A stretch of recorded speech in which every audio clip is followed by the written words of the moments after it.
I have a fascinating guest with us today. I'm so excited. I know we're all going to learn so much from her.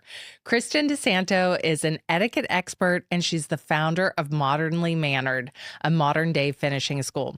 She teaches adults, teens, and even little kids.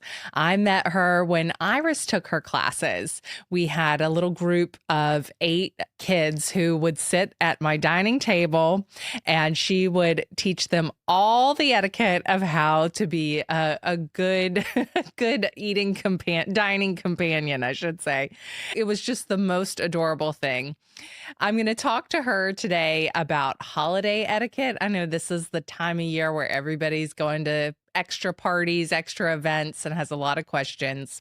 And I opened it up on my Instagram for you all to DM me questions. And let me tell you, I got a ton of response and a lot of questions that were repeats. So I was able to narrow it down. We are going to have a fascinating conversation. Welcome to All on the Table, Kristen. I'm so excited you're here. Thank you so much, I Katie Lee, for having me. I feel like I should be calling you Mrs. D, though, Oh, because that's what the kids call you. I know, it's true. It's true. I've taken that name on, And I we love do it. reference Mrs. D quite a bit at our Oh, house I'm at the sure. table. When she's getting up, running around, we say, Mrs. D would say, Mr. Velcro needs Yes. to attach you back to your chair. How did you get into this business? Well, I think I always wanted to do it, but I didn't have the guts. So it came sort of as an idea because my grandmother had run a bridal registry at a store called Gimbel's in Milwaukee. And she oversaw 20 stores, and she was just very into etiquette. She gave me my Emily Post book, which is copyrighted 1957, and I have her signature in it. And it just felt like something. She gave me a book called The Party Book, which is hilarious. And it just felt like something that I needed to do, but I kept mentioning it to my family over the years. And I raised 2 boys, so they weren't that into it, but of course they were going to support me in whatever I would do. So then finally I spoke to a couple good friends and I said, let me find somebody to actually certify me. So I found a woman named Lisa Ritchie from Manners to Go, and she certified me under the American Academy of Etiquette. I didn't even know there was such a thing. Yes, yes. So you Wow. have to get certified. And once I got certified, I had the confidence, and it was all about getting myself out there. Social media, tons of social media. I used my own personal account, and then I kept ramping up my business account, and it just went from there. And then I got into some country clubs, which was big. And then just I have little classes at my house in my workshop, and age 4 to 21, and they come in and we work on all things manners. Everyone that I mention the manners class for the kids to says, I want to do that for my kids. It's such a great idea. When you hear like 4-year-olds, how's that work? I think it's so important to start it early and to build that foundation, because I think you're opening the world up to your kids by teaching them manners. Because once they know how to appropriately behave, they can go a lot more places and do a lot more things. And you, as a parent, can feel less anxiety about your kid acting up in a restaurant or behaving inappropriately. So you're really opening the world to them and allowing them to have the confidence to feel like they can participate as well. Yes, yes. I always start every class, especially the 4 to 6-year-olds. I start with my placemat and I have them color, which sounds like, am I paying this money and, and sending my child to color? But I do it because they're using their hands, and as they're writing their name on the placemat and as they're coloring, they're holding the crayon the way I want them to hold a fork. Oh. So whenever we have issues, when we get to the table manners part of it, whenever we have issues of holding it, scooping it, or this way or that way, I remind them, let's go back to when you were writing your name on the top of the placemat or coloring. How were you holding the crayon? And as soon as I do that, they hold the fork properly. And What a great idea. it's just magic. It's magic. Well, speaking of that placemat, Iris loves to help me set the table now. Oh, I love that. That's become one of her jobs, and she does it exactly like you taught her. And, there were things that I learned from what she told me from you. And the first step was they all go in the bathroom and wash their hands, and you show them with the guest hand towel to dry your hands at the back of the towel and then put it back, rearrange it so that it looks nice for the next person. I never knew you were supposed to dry them from the back of the towel. When the kids come into my home, they line up their shoes in the mudroom, and then we go straight into the guest bath. And I wanted them to wash their hands. And so then all of a sudden the towel etiquette came into play, and the kids love it. It's a really It's good one. hysterical. Now, the other one that Iris does all the time is she'll call out Ryan and me, and she'll say, elbows off the table. This is not a horse's stable. And when I put on Instagram for people to send questions, I got several questions asking if it's inappropriate for elbows on the table. So can you set the record straight? Yes. Well, we had a conversation about this at dinner over the weekend. We were at a pizza place, and the men we were with wanted to put their elbows on the table because we were having pizza. And it just went into it was just four of us. So it went into a whole etiquette thing, which I normally don't do at all, but it was just close friends. So it got to the elbow thing, and my husband looked it up. I think he chat GPT'd it or something. And it said that when you're having wings, it's okay to put your elbows on the table. I still don't agree with that. And I haven't looked it up since, but that is how he feels. And his friend agreed with it. But everything else, obviously, no elbows on the table. Only wings. But only wings. And I said, we'll see. We'll see about that. I'm not like so the sure. one caveat. Yes, exactly. So wings. you Yes. say across the board, No. don't put your elbows on the table. Even when you're at a table without food, the food hasn't come yet, you shouldn't have your elbows on the table. Also, don't lean all over the table while you're waiting for the meal to come, because I know you get antsy and you want the food to come, but keep your elbows off the table even when there isn't food there, which is just very hard. It is hard. It's hard Yes. to not rest your head on Yes. your hand. Even or for me, something. even Yeah. for me, absolutely. So I'm going to dive right in. We got Yes. so many questions. I got a ton of questions about hostess gifts, hostess gifts. And do you need to bring one every time? Is it appropriate to bring wine, flowers? So what's your opinion on somebody invites you to a party or to dinner? Do you need to bring a gift? Absolutely. Absolutely. So the easiest thing would be to bring wine. I would say another thing would be cocktail napkins, any kind of linen napkins, guest towels for a powder room.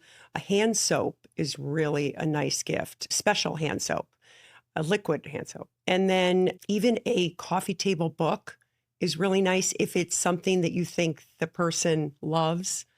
I would say flowers, but they have to be in a vase. Yes. Orchid is my favorite because it's so easy to keep up with, or succulents in, potted. Never ever flowers wrapped up. And why is that? Because the hostess is so busy with getting ready and welcoming guests that the flowers are just going to sit to the side. And it's not that she's not grateful for them. Of course she is. It's just she can't get to it. She can't cut them open and take the plastic off and find a vase. It's just impossible when even if you have two to six people over, it's impossible to try to put the flowers in water. So it's just better to put them in a vase or get them from a floral place already in a vase. And when it comes to wine, are you supposed to open the wine that somebody brings and serve it? Or are you supposed to put it to the side and save it for yourself? You normally should just leave it for your use, and put it to the side. But then if it's a really special bottle and they say something about it and you're actually sitting down to have dinner, then you should definitely open it. But otherwise, I would just say put it to the side and you have it for later. Well, what do you do if you've planned your menu and you've planned to serve a certain wine with it, and then somebody's wanting to open a different one? Do you just let it go? I would serve your wine first. And then if we go into another bottle, which oftentimes happens, then you could use theirs. But you don't have to. It's not expected that you should drink whatever somebody brings.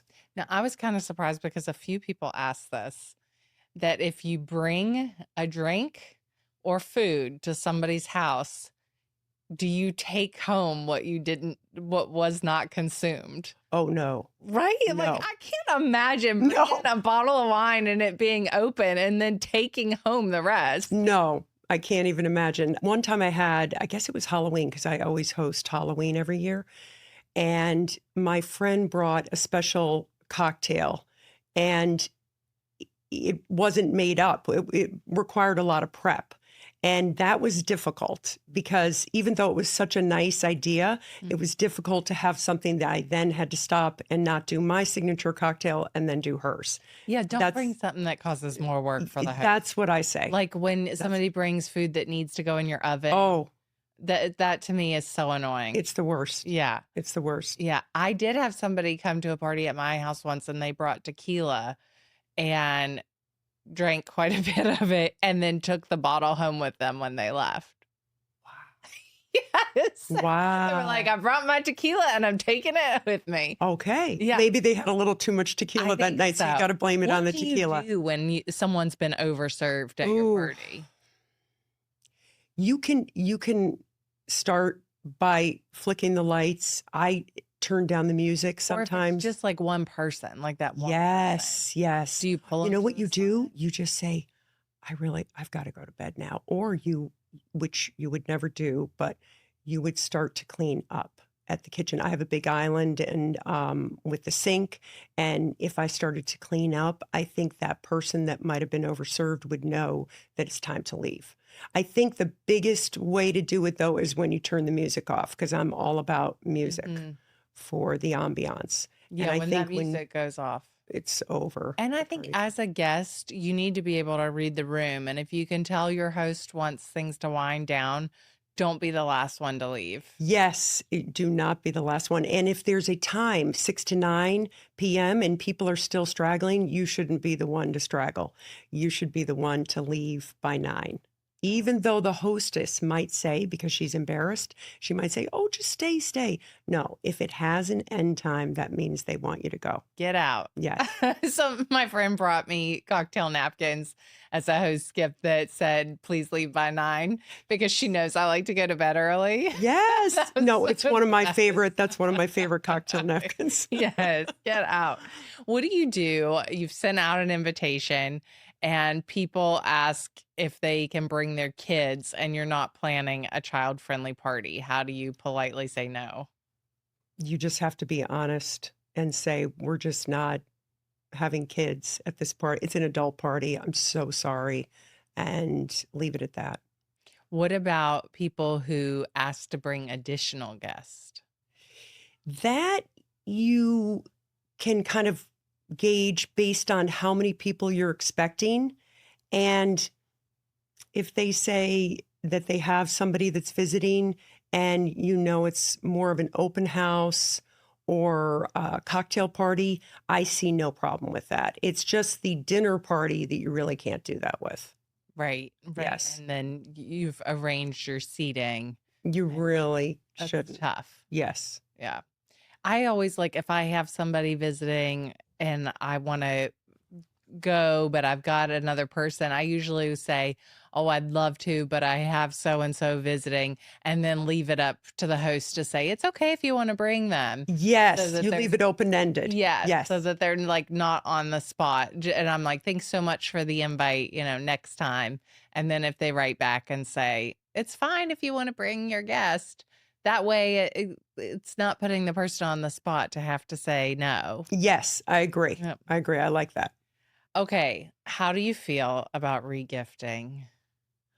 Perfectly acceptable. Great. Perfectly acceptable. What do you do when you're having a dinner party and conversation starts going into an area that you think is going to get tricky, like whether it's talking about politics or talking about religion or just a subject that people have strong opinions about? How do you redirect? Didn't you just get a new puppy? How's your puppy doing?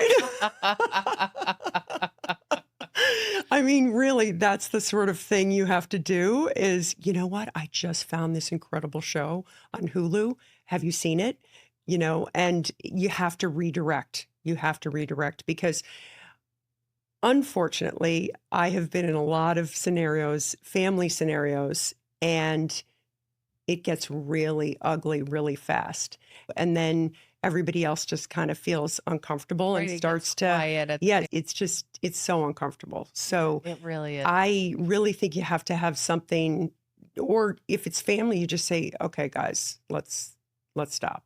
And as a guest, do you think the rule still applies? Don't talk about politics or religion at the table. Absolutely. I've found that with everything that's gone on in our world lately, you tend to hang out with the people that are politically on your side. Mhm. And it's a shame, but that's kind of how it goes now.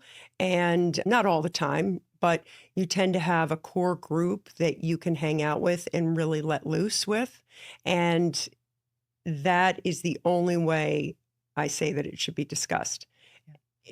Yeah, it's funny because, like, even like you say, like you kind of end up hanging out with like-minded people. My husband, when we are with friends who are like-minded and people start talking about politics, he still leaves and he's like, even though I agree, he's like, I don't want to talk about it at dinner because I'm so sick of thinking about it. I'm so sick Yes, of thinking about what's going on in the world and thinking about politics that I don't want to talk about it at dinner. I agree. And I think that he has the right idea because we're just inundated with it so much. Mhm. And when we sit down to dinner, that's supposed to be our time to talk about everything other than that, Right, to right? To relax and have relax and have some good fun. wine and just good Yes, food. And chill. yes, yes. Yeah. Now, here's a question about invites with family parties going on right now, holidays, everything. When does the significant other get invited? Oh, you Like, if mean, somebody's like newly oh, dating, at what point is it appropriate to say they can come? I think you really have to use it. You have to ask the other person if the significant other, if they want to come to your family party or family gathering. And then if they do, then you really have to ask the other person, the host, to ask if it's okay. I think, to me, I feel like dating 3 months or more should be completely fine. And what about family picture etiquette when somebody's brought their significant other and then it's time to take a family picture? There's like that awkward moment of them sitting out of the photo. I just think when you take a family photo, you just say it's a family photo. Like we went to on a beach vacation and she was there, but we just said it's just going to be the four of us. And it's kind of understood. It's Right. understood. But I do on family vacations, especially when we go with other friends and they have significant others and they end up in the pictures and now they're not dating anymore. It's Yeah. tough. I don't think it's rude. I don't think it's rude to, in those moments, especially weddings and any kind of family vacation, just take a moment and get just your family. Yes. Unless they're married and then they can be in it. How do you cancel or decline an invitation politely? I had a situation where I got a paperless post last night and I knew we were going to be at a different event for our friend's birthday and we were going to be in the city that night. So I knew right away, just say no, even though it's so hard to say no, just say will not attend and then say why. And then the host doesn't feel so badly because they know you already made plans. I mean, when people wait to the last minute to RSVP no, It's the I worst. think it's so rude. You're trying to plan your head count. When can you reach out to somebody and say, "Did you get my invitation? Are you coming?" I say definitely 1 week in advance at the latest. Because you're starting to buy, if you're me anyway, you're starting to buy food Yeah. or, going to Trader Joe's and getting the spiced nuts or, what have you. So all the dry goods, you're trying to get out of the way. The alcohol, all of that, you're trying to do a week in advance if you can. So I think it's perfectly acceptable to ask a week before, 2 weeks before. And then what about canceling if you need to cancel? Yes, that's tough. You really need to let them know 48 hours in advance, I would say, so they can change the table. Because there's a lot of hostesses that might set the table more than a day in advance. Right. I might be one of them. I used to set multiple days in advance before I had Iris. And Yes. now I know she'll come and mess up my whole table. Yes, So true. it went from doing it a couple days in advance to doing it like an hour before. Exactly. And totally acceptable. I can do that now because I don't have anybody running around. So for your invitations, do you need to put dress code? Is it okay to put the time to leave on there? I feel like if it's a cocktail party, so you can completely say 6 to 9, 6 to 8. If it's a dinner party, I don't think it's appropriate to put the end time. It's okay to put an end time on a cocktail party or even a luncheon. I think luncheon is really good to say 11 to 1, 11:30 to 1:30. Definitely say an end time. So somebody doesn't feel like they can show up an hour late and then sit down and have lunch. If people have multiple events in a night, is it okay to say to the host, I'd love to stop by for cocktails. I have to go to a dinner that evening, or I might be late. Like, what's the proper Perfectly etiquette? acceptable. Perfectly. Just say that I've already accepted a dinner engagement that night, or however you want to say it. And I just need to show up. I might be a little bit late, or I need to come to you and then I need to leave early. And I'm so sorry. Now, in this day and age, with everybody posting everything on social media, what are the rules with that? Because sometimes, like, if I have something, I feel like, oh God, I don't really want to put this on social media because I don't want someone to feel bad they weren't invited, or I'll see someone else I know had a party and I think, why wasn't I invited to that? How should you read that as a guest? Like, what should you do? Do you need to ask the host before you post? Like, what's appropriate? You probably should. I know back in the day when social media first started, I was much more active in posting all the places I went and going to parties and this and that. And then I guess once I became an etiquette consultant, which was about 4.5 years ago, I think more about what I post. And so when I post things with friends now, I don't necessarily post a birthday when we're all together, but I will post a wedding if we're all together. Or I'll post pictures of us if we all go away together, that type of thing, where it's a destination. But just going to somebody's house for a dinner party or a cocktail party, I don't think you should post it. Good advice. What happens if you're at a cocktail party and you don't know anyone? How do you make conversation? It's so easy. You say, "Hi, my name is Kristen. What's your name?" That's it. And then it flows. And if it doesn't flow, then you move on to somebody else. Don't just stay with your friends. Kind of reach out if you see anybody that's standing alone. I think it's so important. What do you do when you're at a cocktail party and you kind of get stuck talking to somebody? How do you politely excuse yourself? Do you happen to know where the ladies' room is? You could say something like that. Off the cuff, that's the first thing I would think of is, do you happen to know where the ladies' room is? Or have you seen the host lately? I just wanted to say hello. Or it just has to be something that It's you've, hard when you get stuck. it is. And then It sometimes I'm is. having a good conversation. I think, I wonder if this person feels stuck with me. Yeah, Like, yes. I think that it's fun, but is it fun for them? Yes, yes. Yeah. No, I've been in many of those situations. Yeah, That's sometimes I'll like cut a conversation a little short because I think I don't want this person to feel like they're stuck talking to yes, me either. yes. Yeah. Can you ask guests to take their shoes off at your house? You can. you can. I don't love it in the suburbs, but I know it is a thing in the city, and it kind of makes sense in the city. But I think that if you're having a cocktail party, I don't think you can, or even a dinner party. But if Yeah, they're because that's coming like over to part of hang the out, look. Yeah. yes, because my friends, when they come over, I mean, yes, do we take our shoes off all the time? We absolutely do. But when we have guests over, we can't expect them to take the shoes off. What about if you have late guests to your dinner party? Do you wait on them to eat? Oof. I think that you have to wait just as long as you can. But at some point, the fille's got to go on the grill or the fille's got to go in the oven, and you have to have hot food. So That's tough. it is. It's one of the hardest ones, I think. You got a gift. You said thank you in person. Do you need to send a thank you note? No.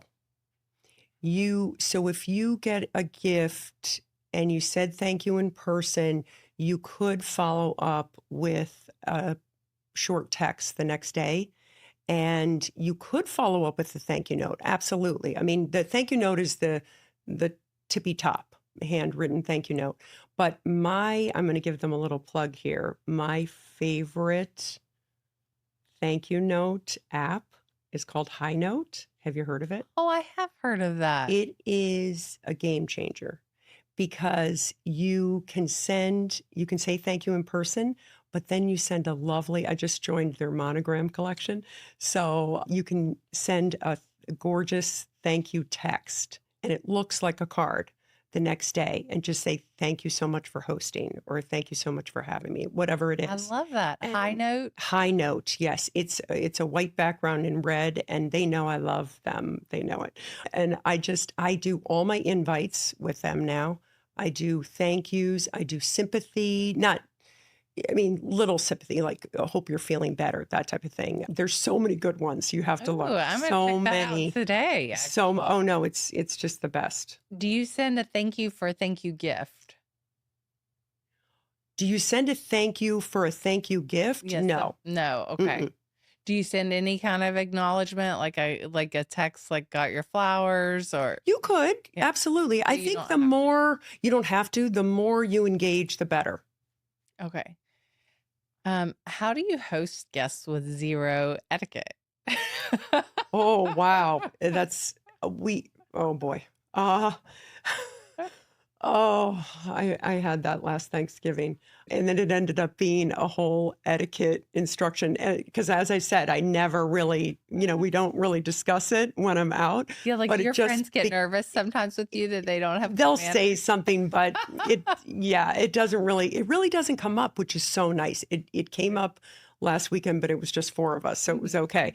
But last Thanksgiving, it just ended up being a whole etiquette lesson. A friend of mine's daughter, she didn't feel that her husband had proper etiquette, and he would normally eat European or continental style, Mhm. but he would not go all the way with it, and he would just kind of place his utensils everywhere, and she just couldn't stand it anymore. So she asked Auntie Kay to help her out, and it was so funny. It was fun, and I've had a couple scenarios like that, but it's all good, and it's mostly younger kids in their 20s, so it's Can you fine. explain the difference between American style and continental style? Yes. So continental style, you're leaving your utensils in your hands most of the time.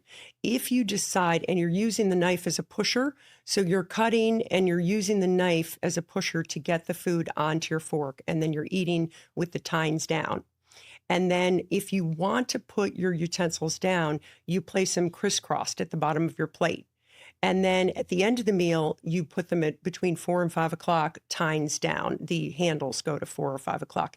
If you imagine the plate is a clock, you'd put the handles at between 4 and 5 o'clock. But the tines are always down. That's continental style. And big thing, wrists can only be on the table, and you can never put your forearms on the table, and you can never put your hands under the table. In other countries, it's like a big thing. In America, it doesn't matter, but in other countries, it's considered very rude to put your hands in your lap or under the table in any way. And I just heard this from somebody that had been in Spain. The waiter told her that she and her mom not to put their hands under the table. The waiter told her. Yes, Well, just to let them know. that's I some guess. etiquette on the waiter's I part. know. To I call know. them out. I know. I couldn't believe it. I couldn't believe when I heard it because I've been teaching it for years, but then to hear it from an actual Yeah. student was interesting. And then American style, you're cutting the same way, but you're putting both your fork and your knife at I'm resting, which is up at the top of the plate. And then you're switching hands to your right hand. If you're a lefty, you're going to keep the fork in your left hand, but you're going to switch it to the way I spoke about when we were writing with a crayon. You're going to just pinch it and eat like that with your left or with your right hand. So tines up. Tines up. Tines up. So when food is in your mouth, you're going to keep the utensils at I'm resting. When you're absolutely finished, you're going to do the same thing as Continental style, and you're going to put the utensils at I'm finished, which are the tines of the fork will be up, but the handles, the utensils will be at between 4 and 5 o'clock. So it's the same finishing position in American style, but the tines are up. And then in Continental, the tines are down. And are there any rules? Like I have heard some people say, like, you never make a ramp with your utensils. Like the utensils always need to be on the plate. You always want, when you're putting them at between 4 and 5 o'clock on your plate at the end, you want them to be more on the plate than off, because if the waiter comes to take the plate, the utensils are going to fly. So you want to keep them more on the plate than off. Is that the same thing between bites? Like don't have it halfway? Between bites, you're going to actually have the utensils at the top of your plate. So they're going to be more on than off. So they're going to be fine. Okay. They'll be fine. But they shouldn't be in your hands. I tell my kids, they shouldn't be in your hands like you're conducting the orchestra. They need to be on a plate somewhere, and they should never go back on the table. These are the things we need to know. When do you start eating at dinner? If it's a sit-down dinner or a buffet, are you waiting for everyone to get it? Or Yes. Can you start before everyone has it if it's hot? What's the deal with that? If the hostess is still tied up in the kitchen and she says, please go ahead, but really, you're not supposed to. You're supposed to wait for the hostess to sit down and put the napkin in her lap. And then that signals to you, you put the napkin in your lap, and then you all start eating. And is that the same buffet or sit down? It is. Always wait for the Wait host. for the host or the hostess. Okay. Yes. And what about at a restaurant? At a restaurant, you should wait for all the food to be served, unless all your friends say, please go ahead. Because sometimes it gets a little tricky in that you're waiting for maybe 2 of the meals out of 6, let's say. The other 4 people that have their food should start. Yes.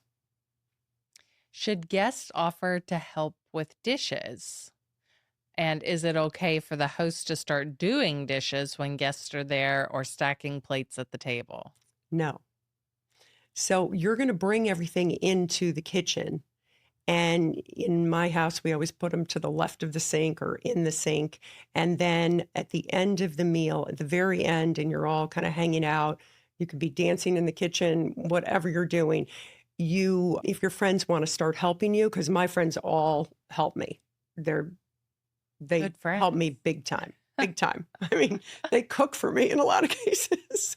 If I get tied up with something else, they know what to do. They know what to do. So yes, you can absolutely, your friends, for me, I don't even have to ask. They just start helping me. And sometimes it gets to be too late and they need to leave. And we know that we're going to do it in the morning. And my husband is amazing because he does everything before I wake up. That's how Ryan is. It's so nice. Oh my gosh. Ryan will clean. He'll tell me to go to bed and he'll do all the dishes so that I wake up and the kitchen is perfect. Same. That we have lucky guys, lucky men. Yes. What about like when people are hanging out and the host is like loading the dishwasher? Like, is that a no-no? Yes. Yes, unless it's really at the tail end Or and you've like really just close friends or something. yes, yes, it's okay. I think it's perfectly acceptable if it's really close friends. Where do you place the napkin when you go to the restroom? Do you put it on the table or on the seat? Yes, so you say, "Excuse me, please," and you put the napkin on your seat, and then when you come back, sometimes if you have waiters that are really on it, they may refold your napkin and put it to the left of your plate, or they might put it on your plate if you haven't been served any food, so you just have to remember, obviously, to put it back on your lap. Now, my last question is for house guests. If you're spending a night as a house guest, when it's time for you to leave on your last day, do you take the sheets off the bed? So you should ask the host or hostess if you should take the sheets off the bed. And if they say, no, no, absolutely not, then you better make it as nice as it was when you saw it. And I came up with something recently where when you get to the room that you're staying in, take a picture of the bed. Because I have a lot of 20 somethings that come to stay in the guest room. And so I've been thinking about it a lot. And I think a great thing would be wherever you go, take a picture of the bed because you want to remake it the way you saw it when you arrived. And then a really nice thing to do is almost in like you do in hotels, kind of pile up all the towels and the hand towels that you used and the washcloths, kind of pile them all up, even on the floor in the bathroom. But sometimes I find that I'll find something 4 days later on a hook in the guest room bath because I just forgot about it. So I think it's better to just put everything together. Well, this was so interesting. I feel like I learned so much. I could talk to you forever. Oh, I'm same. sure that we'll get another round of questions. Where Yes. can people find you online? So they can find me online on modernlymannered.com, or they can follow me on Instagram, which is also modernly mannered. And they can find me on Facebook and TikTok, and I'm easy to find. Great. Thank you Google. so much, Okay. Mrs. D. Of course. And This say was hi to fun. Iris for Thank me. you. Thank